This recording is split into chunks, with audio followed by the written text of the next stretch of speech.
So Pam, Hi as there. an FP and as an advisor to your clients around charitable gifts, talk about in a little more detail what Sarah kind of teed up for us, which is the lifetime gifts versus bequests and the advantages and disadvantages of each.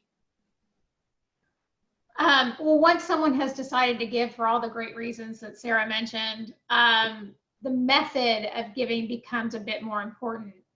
Lifetime gifts may initially seem more desirable. You have sort of the emotional benefit for the donor, and certainly the charity gets the money faster, and they like that a lot. Bequests, which is just a fancy word for giving as part of your estate plan, may seem less desirable on the face of it, but it's really important for charities and their sustainability.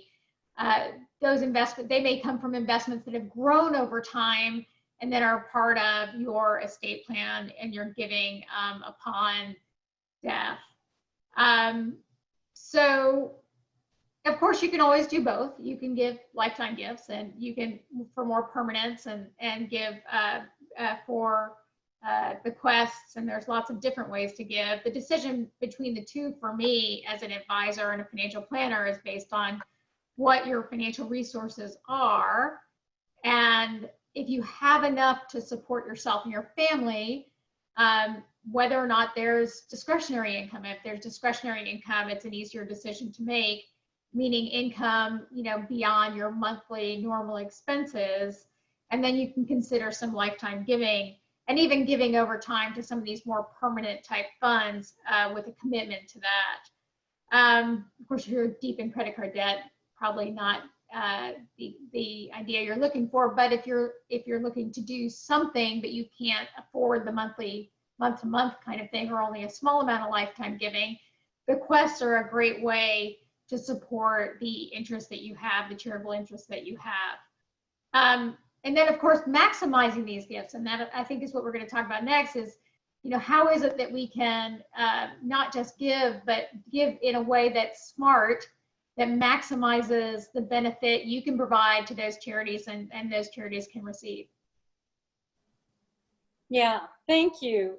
So obviously we could spend more than, the whole day talking about taxes, but taxes are confusing. Talk a little bit about income tax deductibility and some of the special opportunities this year about the CARES Act. I think Liz is going to touch on estate tax. But yeah, thank you. Yeah, so I'll put my green shade on, my accounting hat for a bit here. So hopefully it won't get too boring, but I'm trying to stay high level. Look, our government views charitable giving as a public good, and it is a public good. And as such, it affords charitable donations some benefits, particularly tax benefits. And taxes are confusing, and I can practically hear people on this call like turn their ears off when you talk about taxes. But knowing how your taxes work and knowing some of the terms can really just maximize that giving effort that you're trying to make. So it's important to understand terms like cost basis, capital gains, itemized deductions, and how to calculate your adjusted gross income. And I'm going to get into some of that, but not all of that now, but maybe it's more important to sit down with a financial advisor or a CPA and talk about, how can I give a little bit more? How can I use these things that the government offers so that I can benefit my charities even more? You asked about the CARES Act. In response to the pandemic, of course, we have the Coronavirus Aid, Relief, and Economic Securities Act, which is called the CARES Act. It was passed by Congress, and part of the act was meant to support nonprofits in an age of economic hardship. So one of the key benefits that's maybe small but mighty under the CARES Act is that there's a universal deduction. So even if you don't itemize, which for many people they don't, 9 out of 10 people don't itemize their deductions, you can deduct up to $300 so long as the donation is made in cash or food. In other words, so even when itemized deductions aren't an option, which is really how you can, give even more and get a tax benefit for even more. Even when your itemized deductions don't exceed what's called the standard deduction, you'll still get that $300 benefit. There are a couple other tax issues. And again, I encourage you to talk to your CPA or your financial advisor to understand it. Currently, you can deduct up to 60% of your adjusted gross income, which is just your income from all sources, whether it's capital gains or salary, less certain deductions, mainly your retirement contribution, a few others. So you're able to give 60% of your AGI right now before the CARES Act. Now it's 100% with the CARES Act, which can be a tool, especially if you're maybe older and talking to your advisor where you don't have a lot of income. You can give 100% of your income, and more asset-based folks can do that, so long again as it's in cash and food donations and it's given directly to a charity. That's to get the money to the charity faster, and that's an important part of this. So it all brings up the standard deduction. We talked about, cost basis, and we'll talk some more about that. But the standard deduction is the deduction everybody takes on their taxes, which under some Tax Relief Act in 2017 went much higher. So in order to get the real benefit from the itemized deduction of charitable contributions, you have to exceed that standard deduction.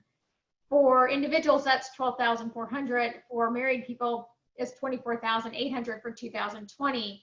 So if your other itemized deductions like interest on your mortgage or property taxes don't exceed that, your charitable contribution isn't giving you as much of a tax benefit. But there's other ways around that. And we'll talk a little bit more about some other ideas to be able to maximize your charitable donation. So those are the main tax ideas, but I encourage you to talk to your CPA about more. Super helpful. And that kind of leads us in. We've got probably about a minute and a half left, Pam, to about appreciated stock and the special IRA qualified charitable distribution, QCDs, if you could cover that. So real quickly on appreciated stock, you can donate stock that's grown. Cost basis is the amount you pay for the stock. And it doesn't just have to be stock, it could be any asset.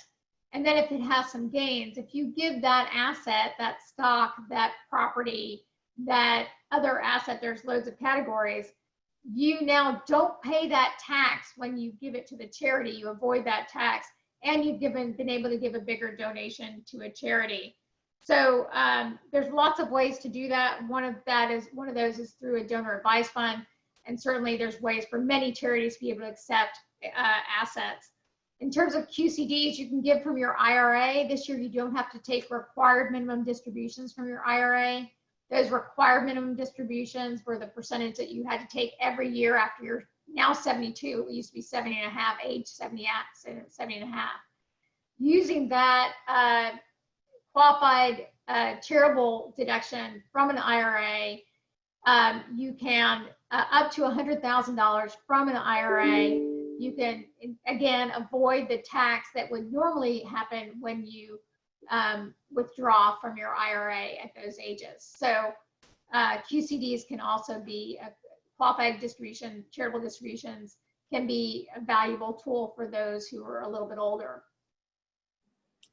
Very, very helpful, Pam. Thank you.